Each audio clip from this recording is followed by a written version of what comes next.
Dobro jutro. Za pola sata nam izlazi sunce, a ja sada ću trčat skroz do jednog proplanka da pogledamo to. A uz to, znaš kako jedna majka kaže, pičimja mjesečina prati, tako da danas pričamo zašto se treba buditi rano, zašto se svi uspješni ljudi bude rano. Malo ćemo pogledat sunce danas. A jedan dan ću vam sigurno sada snimiti isto moj običaj kad idem s biciklom. Tu smo u Sesvetama.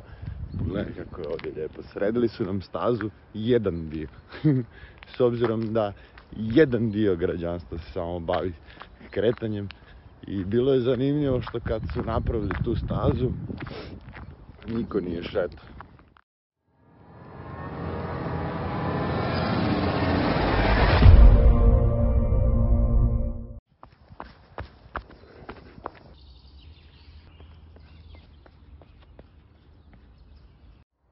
Svi smo drugačiji i svako voli druge stvari. Ja obožavam izlaske i zalaske sunca, izlaske i zalaske mjeseca. Jer nekako to je za mene nešto najljepše uz prirodu što možeš vidjeti. Isto tako to mi simbolizira početak dana ili kraj dana.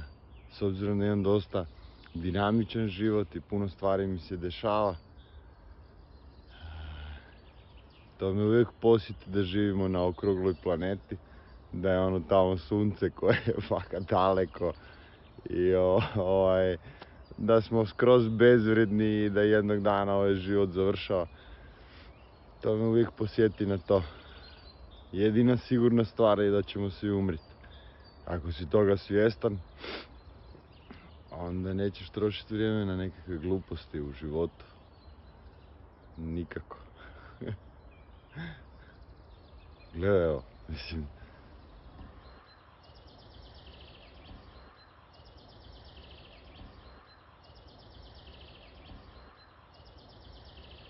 Dizanje rana je stil života. Ako tražiš noć i podržaje noći, nemoguće je da se dižeš ujutro.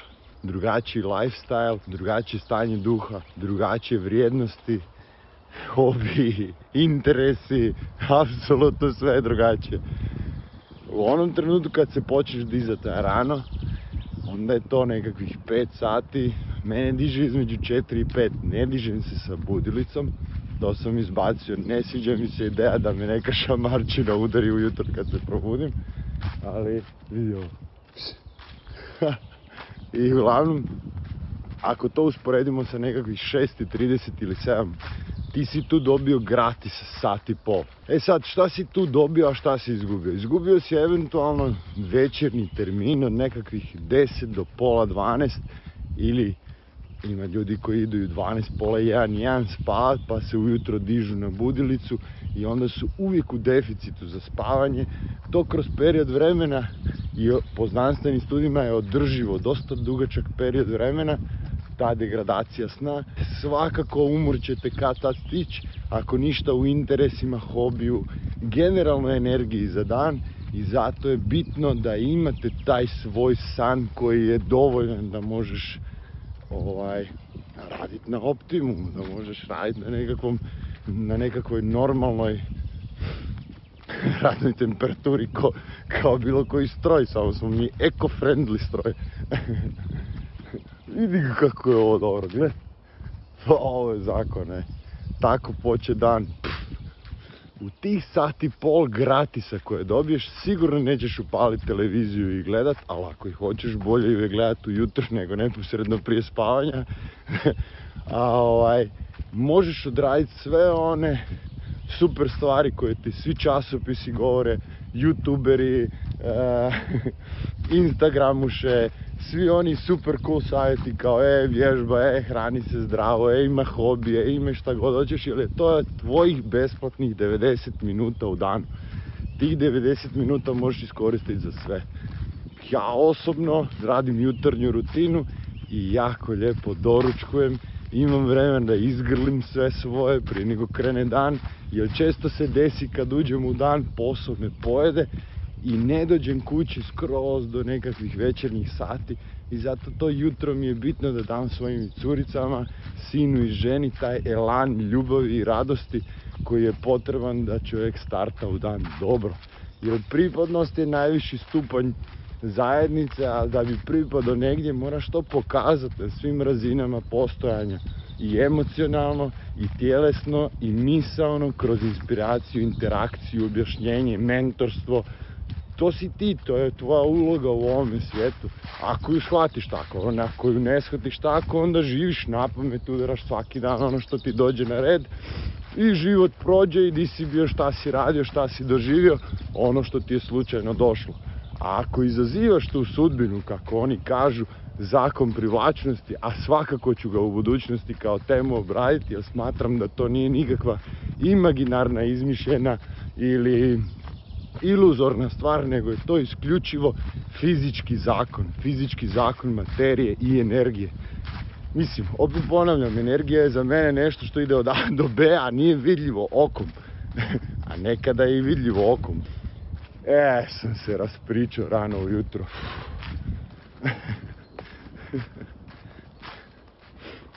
Vidi, gle. Počelo nam je proljeće. Počinju nam lijepe stvari. Budi se priroda. Zato je u proljeće najbolje se i očistiti i srediti kako tjelesno, emocionalno sa bilo čim. Jer teško nam je bilo svima u zadnjem periodu vremena i teško će nam biti u budućnosti. Čekaju nas neke zanimljivi raspleti događaja. Ovo je moja šuma, Sesvetska šuma, gledaj. I sunce se lagano probija kroz šumu. Ne znam da li mobitel to može uhvatiti. Evo ga tamo.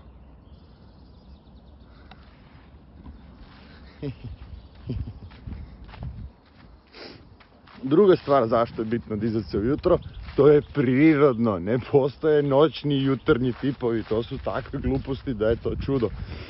Postoje samo ljudi koji nemaju dobar odnos sa noću ili sa danjem. To je jedina istina u cijeloj priči. Ne postoje jutarnji i noćni tipovi. To nije normalno. Nije sad da ja pokušavam nešto svoje implementirati. Bilo tko ko se razumije u tijelo ili misli ili emocije na bilo kakav način da razumiješ kako mozak i hormoni rade, onda ti je jasno. Mi se trebamo dizat kad se sve diže i idemo spavat kad sve ide spavat. Osim ako smo prijatelji noći, onda to je tako, to ne možeš protiv prijateljstva noći. Ako nekoga zanima više o tome zašto se treba dizati rano, to je istočni pogled na življenje i zašto ja toliko volim istok. Zato što je drugačije od onoga svega što su nas učili i ne kažem da je bolje ili lošije, ali svakako drugačije shvaćanje života, bioritma, bolesti, prevencije bolesti, vježbanja, generalno svega. I po meni jedan dobar spoj zapada i istoka kroz logičko razmišljanje ti može osigurati puno bolje shvaćanje, jer što više imaš kuteva, pogleda i procesa razmišljanja, to si ti senzibilniji i imaš širi kut shvaćanja kostura kako se stvari mogu dešavati. U budućnosti ću vam sigurno napraviti malo detaljniju temu zašto se trebamo dizati rano, a to će biti sa naočalama i sa stolom. Ali jutros jednostavno sam htio pokazati ljepotu dizanja ujutro. Sam si, sve je tiho.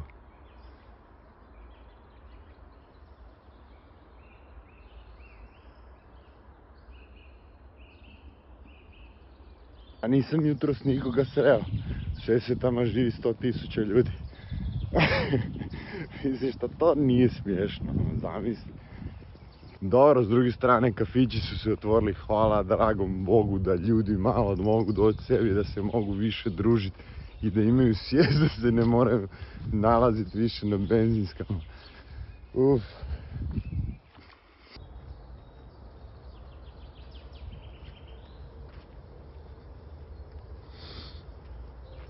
moja srednja škola gdje sam išao, elektrotehnička škola, i ono dole niže je moja osnovna škola. Kad živiš u malom mjestu, onda je sve blizu.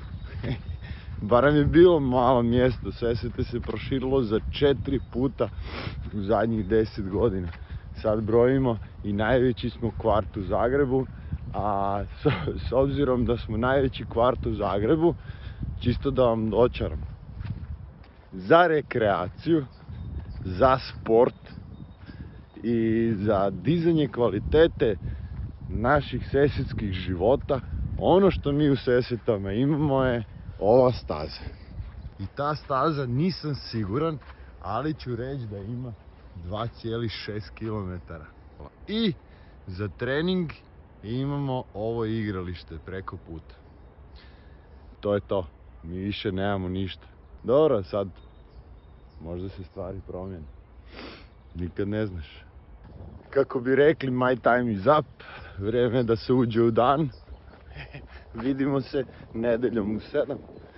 Možda bacimo koji video preko tjedna. Čini mi se da ne bi bilo loše.